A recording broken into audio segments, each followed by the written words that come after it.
Who you are today is the sum of all the parts of who you've been. And even a crazy time or something that may seem outrageous or you want to keep private is part of who you are today. And without it, you wouldn't be who you are today. Hello, dear listeners. It's that time again when we stroll through the paths of ambition, desire, and success. Welcome to the Dare to Declare podcast, where we explore the enchanting world of giant manifestors who've turned their visions and goals into the stuff of legends. I couldn't help but wonder, how do some people create the lives they've always dreamed of? Is it the magic of manifesting, the power of perseverance, or perhaps just a dash of serendipity? Well, dear friends, grab your coffee cups because we're about to spill the tea on fascinating journeys of those who dare to dream big and make it happen. Join me as we sip on success stories and ponder the ever-enticing question, can we all manifest our dreams into reality, or is it just an urban fairy tale? I'm your host, Debbi Sleuth, and I'm here to guide you through the labyrinth of achievement with heart and soul. Ready to dare to declare? Let's get started. Hello, so you're in for a treat today. My guest is Tom LeNoble. He's an executive leader, international speaker, resilience coach, and philanthropist.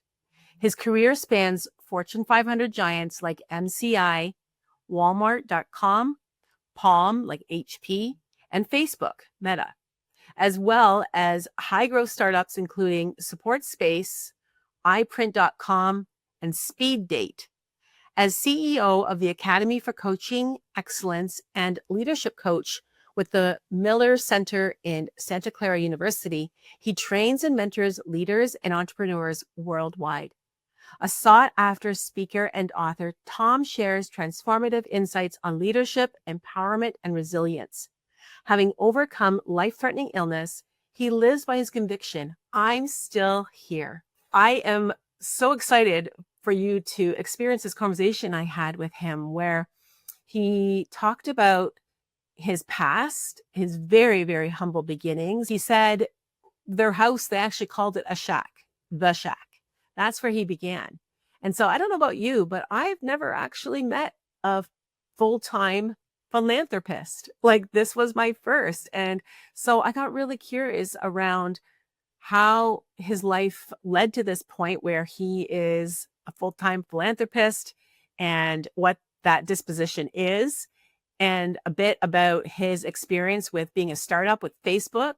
So you're in for a treat. Go grab your favorite drink, cup of coffee, tea, and enjoy. Welcome, everyone. I am very excited.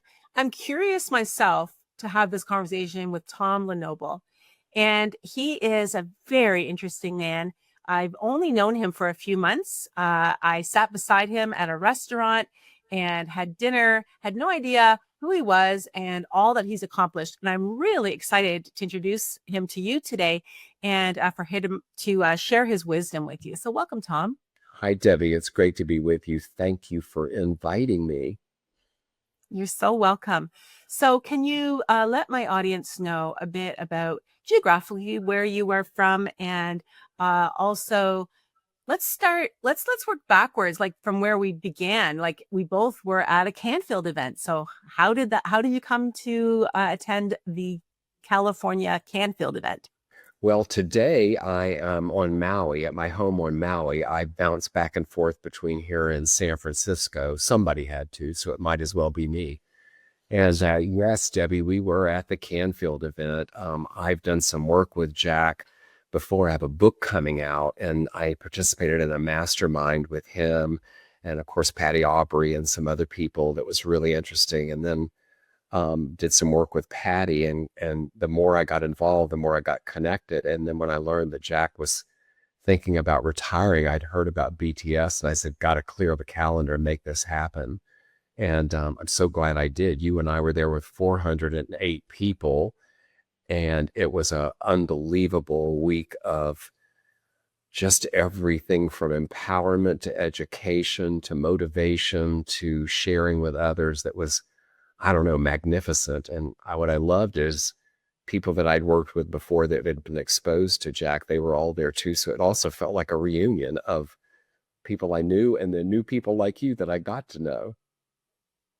Absolutely. And I've been inspired. I'm going to be hosting my own conference in 2026. And a question that came up as I was leaving in the lobby was this woman had said, well, who am I going to follow now? And so I love when I get questions that pique my curiosity and interest. And I think there's something here that the spirit wants me to understand, because it really just came through really loud. What do you think that question meant? What do you take from that? Debbie, I heard that question a few times. And in fact, I asked the question myself of a few people. Mm. There were people there that I thought kind of assumed maybe they would pick it up and run with it. But what I identified is this unbelievable loyal group of people that not only were loyal to Jack, but loyal to each other. And I can't believe how many people I met that this was their 8th, 10th time being at BTS. And I think it has to do with an interesting situation we don't always get in with a large group of people that are like-minded, not exact-minded, but like-minded in their doing things in service to others. They're doing things that are empowering themselves. They're interested in their own growth and how they help others grow and how they share with each other. And I think we just love those things. And it's right for a time for people to take this, however it looks, and run with it. We're never going to be Jack likely, but because there's only one Jack Canfield, but there's elements of what goes on there that I think are something people are starving for and looking for. And so I think there was a hunger of, okay, what happens now? This is not going to happen again. How do we carry this vibe, if you will, onward? For sure. So we were talking before we started recording here about this hunger to be in person. Where do you think that comes from, or what do you think people are looking for? Can you expand on that a little bit? Yeah, I can. As you know, I'm the CEO of the Coaching Academy for Excellence, where we train coaches around the world. And before COVID, everything we did was in person, and we took everything to Zoom. And while that's created a lot of efficiency and certainly brought benefits, there's some challenges to it because I just use that as an example of we've lost, I think, some of the things that happen of the magic when we're together in person, which is what you and I felt, I think, a lot of at the BTS with Jack. And recently I experienced it. We had somebody at the Academy that was retiring and had been there for many, many years and had many mentees over the years. She's an MCC. And so she had a big party at her house in Ventura, and I was invited. And what I observed in this large group of people were tables of 8 to 12 coaches together that knew each other and had worked together even before we went to Zoom only. And certainly, and what I witnessed was the energy of what was happening between these people. And I even went and sat with them at the table, and it inspired me to realize there's something here that we're missing. And I hear people talk about it. I hear people talking about how they wish we could be face to face again. And I see people moving in that direction of trying to test the waters. I think you are yourself. And I think it's time that we think of ways to bring ourselves back together with one another, that while this Zoom experience or Riverside, whatever we're using, and we're in these little boxes, let's face it, it's a lifesaver compared to what could have happened. But there's nothing like when you can experience people live. And especially when we're doing some of the work that we do, where people are having an experiential, a transformation, that even things we've talked about lately in the academy, where when we're present with somebody, you can catch them if they're having something where they need some support that you can't actually do on Zoom because you can't reach out and touch, so to speak. Right, for sure. And thinking that our connection started physically and that we were in the same room together and, breaking bread, so to speak, together, there's just an element, as you said, an exchange of energy, an edification of one another's energy, and that there's just a level of trust that is created that happens for me a lot more quickly than simply through Zoom. And so I feel that also has accelerated our relationship together I too. think Would you so. agree? I Yeah. do Yeah. agree. And I had the reverse thing happen, which was interesting because all of my work with Molly Rose, who's on my team, I call her the chief of everything, the COE of my world, and Patty, even, and Adam Carroll, the wonderful speaker, Adam. Um, I hadn't seen them since I did a course with them last year. So I got to be with them, even though I talked to them all the time, I got to be with them face to face. So while you and I got the first experience of being face to face, I got to reconnect with people.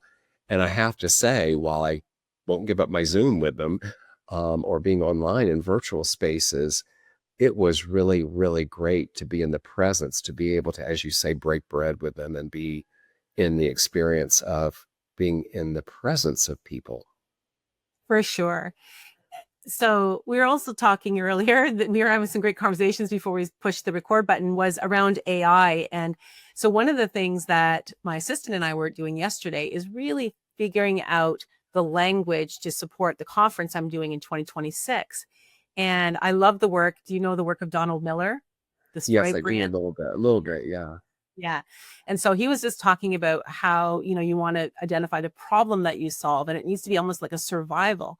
And so I took that question, who do we follow now, dug in deeper, and then with the help of AI, really narrowed it down. And one of the little tips, and I give this to the listener when using AI, was I asked it to give me an answer that a grade threer would understand. And when you do that, it cuts through the fluff, it cuts through Yeah. even the sophistication, that it's like client attraction. Like, what does that actually mean? Right? When you can say, we'll help you find your people. That just makes sense, Exactly. Yeah, right? I'm having these two experiences with AI right now that are really kind of opposites. So on my podcast, I interview a lot of CEOs, founders that are focused on AI, probably 85% of them.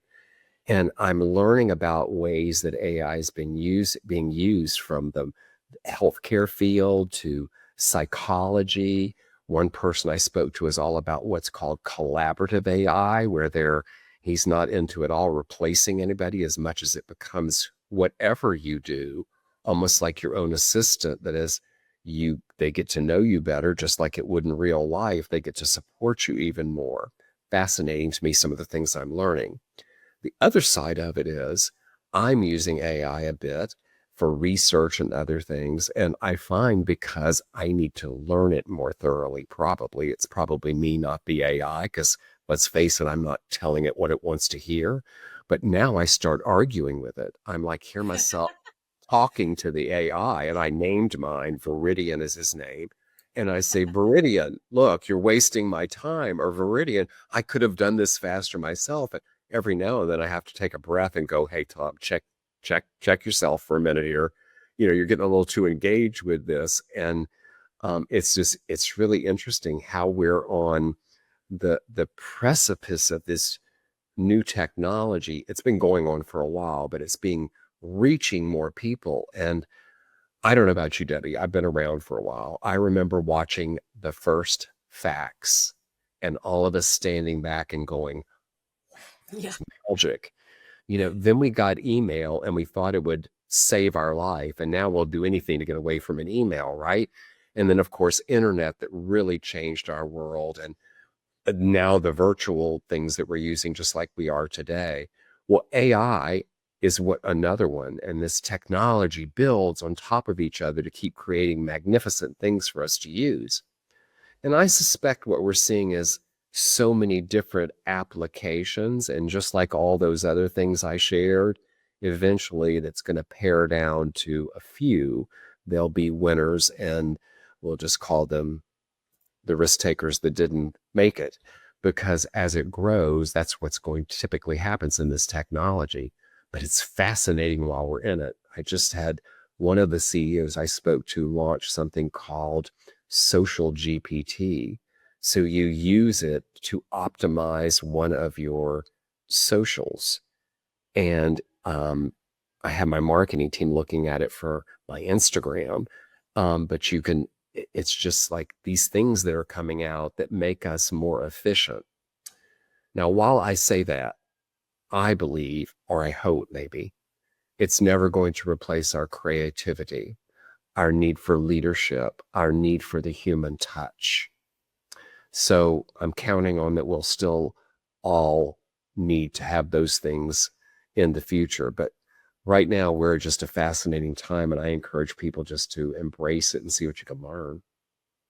So true. So that gives me a beautiful bridge to going back into your work history and experience.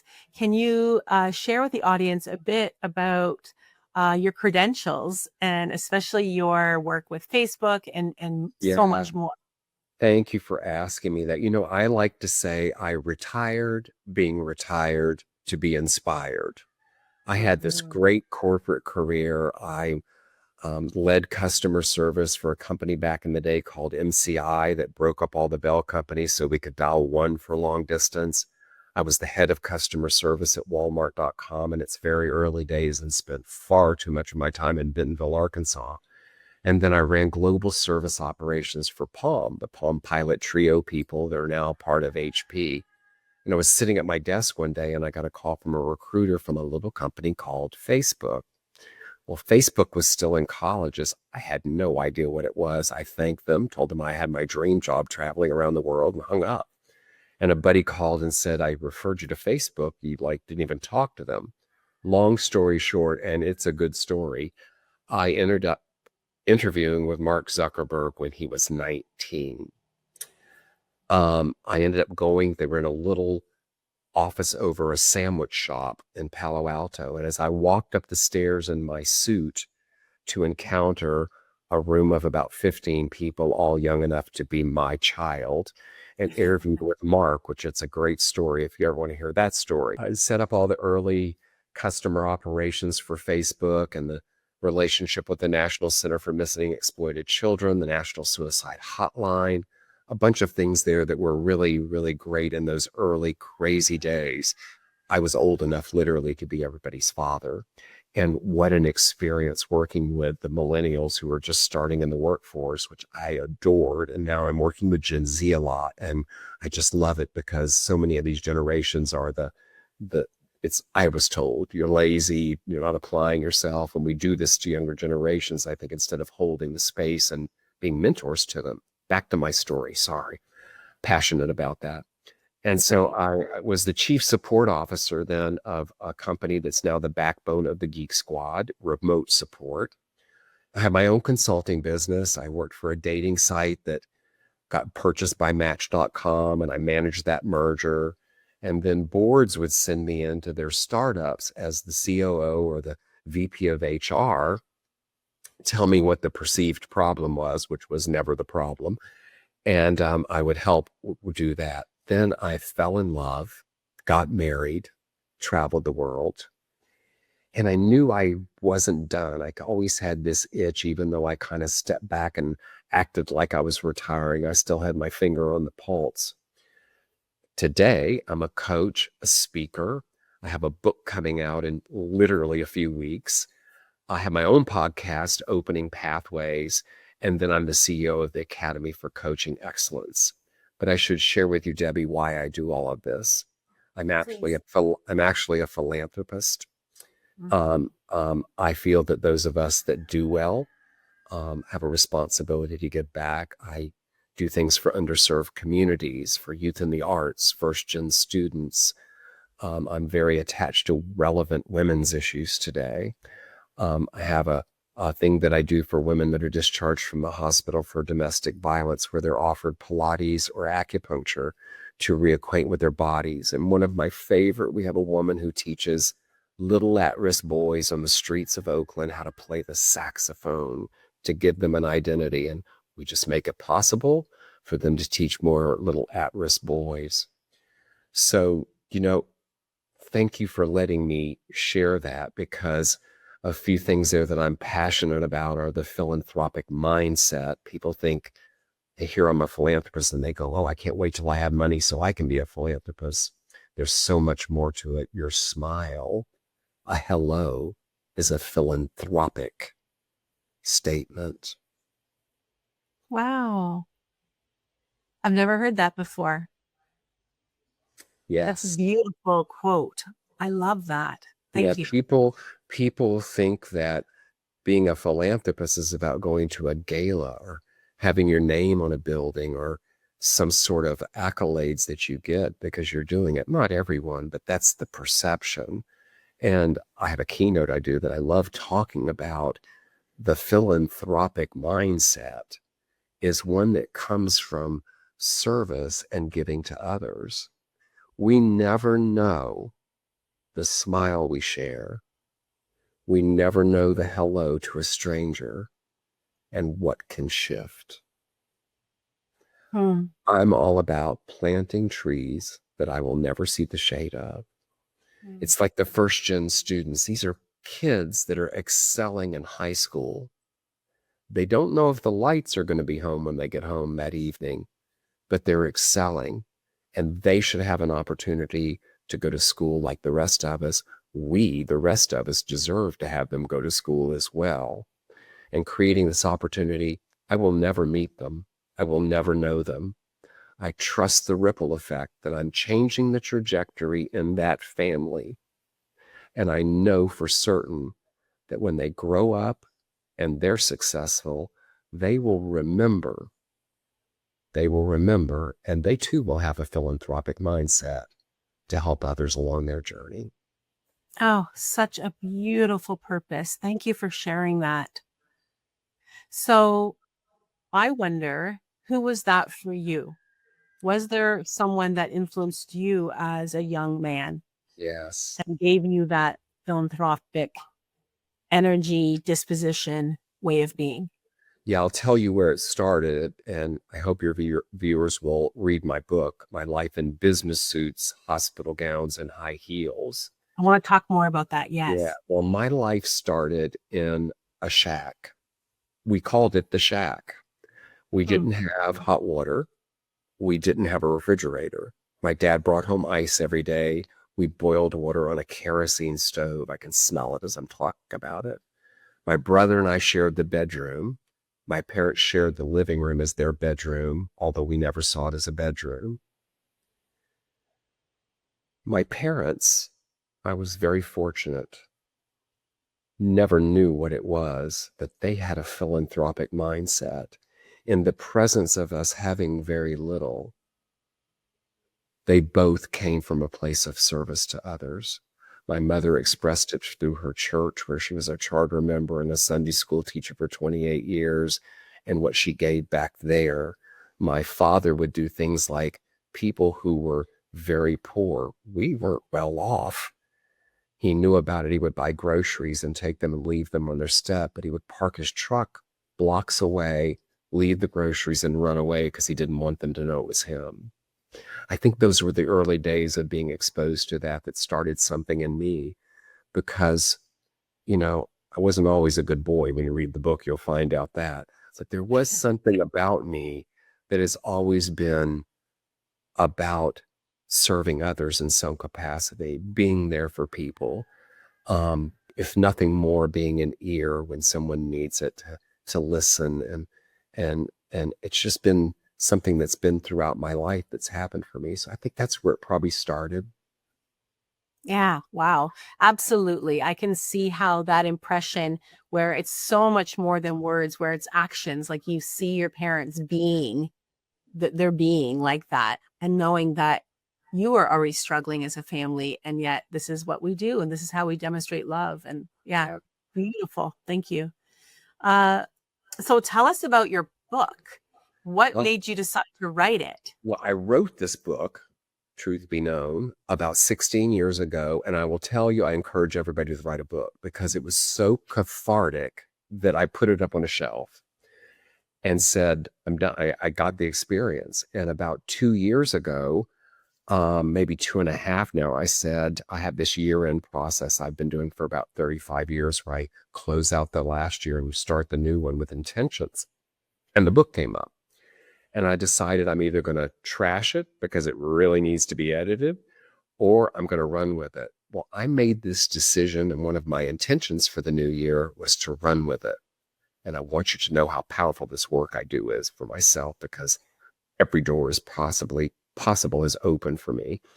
And so I did it, and here we are, and it's getting ready to launch, and it's amazing. But the book is a memoir, but it's also got a feel of a little self-help to it, because we all have portions of our life that we either hide, we keep private, maybe we feel shame for, they were a little outrageous, or we just maybe think nobody's going to really understand this. Here's what I believe. Who you are today is the sum of all the parts of who you've been. And even a crazy time or something that may seem outrageous or you want to keep private is part of who you are today. And without it, you wouldn't be who you are today. So that's really what's behind the book, is taking my experience with business suits. What I didn't share with you through all of this is I've had 2 life-threatening illnesses. I was told one of them was terminal. I've lived with metastatic cancer for the last 13 years. And as I love to say, I'm still here. That's what the hospitals or gowns are about. And if you want to know about the high heels, you're just going to have to read the book. But this book really is in using those disparate parts of my life to say about who I am today and how together that's who I am today, and sharing some secrets. It's hysterical. I have some friends. One of my friends is 52 years friendship, 48. And they said, what secrets could you have that we don't know? I said, I've got enough secrets in this book that I changed your name. Your friends are probably going, oh. So when is it coming out, and how can people purchase it? Well, it's coming out in November, early November. The publishers don't want you to give dates yet, and it's coming out. There'll be an ebook, an audio book, and a print book. And so it's going to be everywhere that books are. Just watch for it. It's going to be really exciting. And I'm excited to share it with the world and get it out there. It's been really fun. I've had the privilege of working with some amazing people that have come my way. And Jack was one of them. You know how much we love Jack Canfield. I did a mastermind with him, and he said to me when we opened up the feedback he was giving, he goes, Tom, whatever anybody tells you on this journey, do not change the name of this book. No matter what anybody says, don't ever change it. And he said to me, gave me some feedback, and he said, my only disappointment is you only sent me 5 chapters. How am I going to know what happened? And so I'm just excited to get it out there. I'm privileged that he actually is one of the acknowledgments, and the book is from Jack. So how special is that? That really is. It's beautiful. And you also told me, so you said audio. So that was an experience, right? You went into the studio and recorded it. I did. A marathon session. I did. Well, I said I wanted to do the audiobook, and I wanted to do it in my own voice. And so I said, okay, you have 2 choices. We can send you all this equipment, or you can go in the studio. So I looked up the studio. Well, Hyde Street Studios in San Francisco opened in 1969. And as I read who had recorded there, Jerry Garcia, The Grateful Dead, Jefferson Airplane, all the way through Green Day, Train, I'm going to this studio, right? So I went there in the Tenderloin of San Francisco, and these hallways that go to different studios are lined with memorabilia, gold and platinum records, and artwork from all these people that have recorded there. You could feel the energy of these people, right? Well, they had told me, now, Tom, people can't do more than 3 hours. It's going to take you about 8 sessions. I thought, they don't know Tom LeNoble. So my first Saturday, I did 6.5 hours. And I went back the following Saturday and I recorded for 12.5 hours. Afterwards, my voice dropped a few octaves for a week. And it was just a great experience. The sound technicians I had were amazing, and we got it done. But this experience was incredible. You could, like I said, feel the energy. As I was leaving the last day, I thought we were the only ones there. It was like 11 o'clock at night. And there's these guys walking around. I looked at my sound engineer. I said, I thought we were the only ones here. He goes, oh, no, no, no. These drummers are having a jam upstairs. And something about what he said made me ask the question, now, who are these drummers? Well, it turned out they were all famous drummers who were just literally coming to have a fun jam for a couple hours. Mind blown, right? Yeah, yeah. Well, but you thought to ask. I love that about you as well, is the ask. So as we're closing up, looking back on your life, well, no, I have two questions for you. Before I do that, I want to ask you, do you have a vision board? I did a vision board just recently when we were with Jack at BTS, Build to Success. It's proudly on my desk. But my first vision board was back when I took the coaching in 1997 for the academy that I'm now the CEO. When I took it, that was before coaching was even a thing. If you were coaching, you had to call it employee development, or they thought you were out in the soccer field coaching somebody. Right. Part of that process back then was a vision board. We called it a treasure map, but it was a vision board. When I did that course, it was one of the 3 times I've been given 6 months to live. On that vision board, what I put on it was to do something back then called the AIDS ride, riding your bicycle from San Francisco to LA. I want you to know, 6 months later, I had 6 months to live, remember? 6 months later, I did that ride on my bike from San Francisco to LA. I think it's 746 miles, and you camp out every night. Unbelievable experience. Unbelievable. But I did it based on that vision board. My new one outlines what's happening for me next after this book, which I'm so excited about. As you know, we at Jack's, we do the thing, Come As You Will Be. I had so much fun with it, right? And what I'm more excited about is now that I've met Debbi, I know about what you're doing with people. And I'm so excited and hope to participate once this book is over in a future one, because I know the power of doing these vision boards. They are real. And what you're doing with people is such a gift to allow them to have this experience and do it not only for just something personal they want to do, but even their business and beyond. So, yeah, so I have. Thank you. Now, do you want to give, there's 2 schools of thought around this: to declare what it is that you have on your vision board, or also to keep it private, declare it within, and, not to share it with others as to diminish the energy of it. But so I'm just going to ask you if you're open to sharing even a hint to what's on your current vision board for your. Oh, I'll tell you, I loved it. Okay.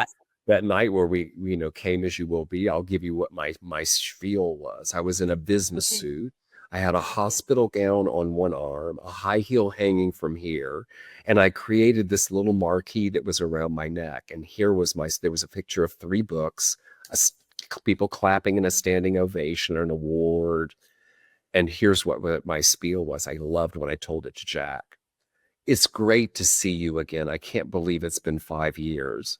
My first book, My Life in Business Suits, Hospital Gowns, and High Heels, became a bestseller.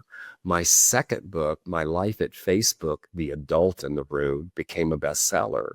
My third book, My Life in Toxic Soup, which combines a toxic marriage with toxic cancer treatments, became a bestseller. I created a 1-person show. I just came from Carnegie Hall, where I got a standing ovation.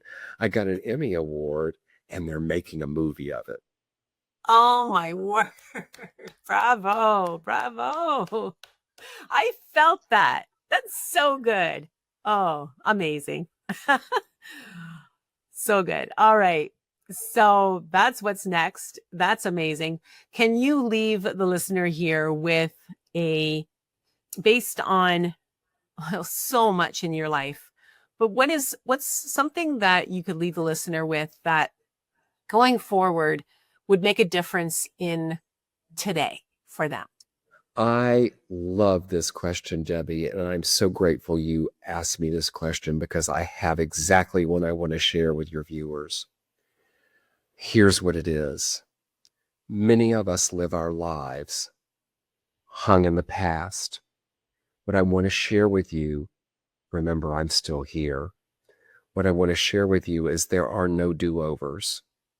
Unless you can learn something from what has happened, step away from it and be here now. This is where the magic happens. Yes, we all have to think in the future a bit because the lights have to stay on. There has to be gas in the car, food in the refrigerator. There's things in life. Staying back there, no do-overs. Getting too far there just creates sometimes some anxiety or whatever might happen.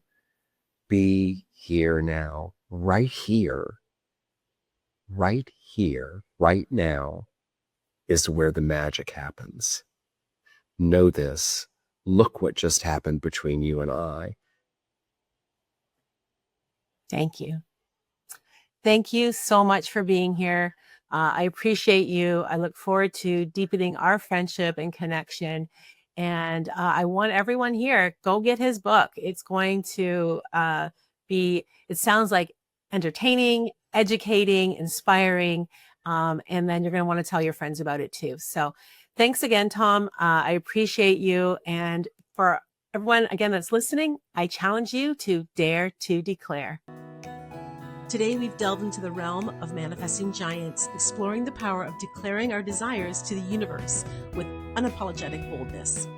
But before we bid adieu, I have a little something special to share with all of you dreamers out there. Introducing the Dare to Declare Vision Board magazine and online DIY Vision Board course, your ticket to manifesting greatness in style. Picture this. Flipping through pages filled with inspiring images, empowering quotes, and step-by-step guides to help you create the vision board of your dreams. Whether you're yearning for that spacious condo with a view or a love that sets your soul on fire, our magazine is here to guide you every step of the way. Dive deep into the art of manifesting with our exclusive online DIY vision board course. Led by manifesting expert, yes, yours truly, and seasoned dreamers. This course will teach you the ins and outs of creating a vision board that speaks to your heart and soul. So what are you waiting for? Join the ranks of the manifesting giants and dare to declare your wildest dreams to the universe. Head over to our website, debbisluice.com, and grab your copy of the Dare to Declare Vision Board magazine and enroll in our online DIY Vision Board course today. Until next time, keep dreaming big and daring to declare, because in the world of manifesting, the sky's the limit.